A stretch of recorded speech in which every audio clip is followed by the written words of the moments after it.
काय झालं, एक दिवशी थोडा भात शिल्लक राहिला होता. त्या शिल्लक राहिलेल्या भातापासून मी पापड बनवले. चवीला इतके मस्त झालेले, म्हणून मी खास पापड बनवण्यासाठी थोडा जास्तीचा भात केला. आता यातलाच थोडा थोडा भात मिक्सरच्या भांड्यात घालायचा. थोडं थोडं पाणी घालून असं बारीक वाटून घ्यायचं.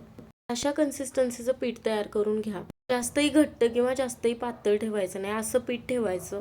इथं मी सगळा भात चांगला वाटून घेतला. आता हे भांडं गॅसवरती ठेवून कमी गॅसवरती चांगलं शिजवून घ्यायचं. जास्त जर पीठ घट्ट वाटत असलं तर शिजवताना थोडंसं पाणी तुम्ही घालू शकता. मी सुद्धा थोडंसं पाणी घातलं होतं शिजवताना.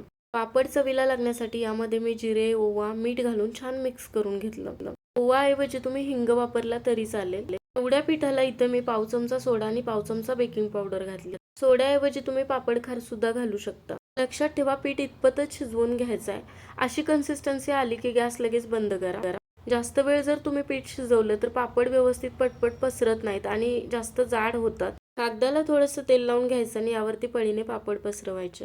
जास्तही जाड किंवा जास्तही पातळ ठेवू नका. इथं 2 दिवस पापड चांगले वाळवून घेतले.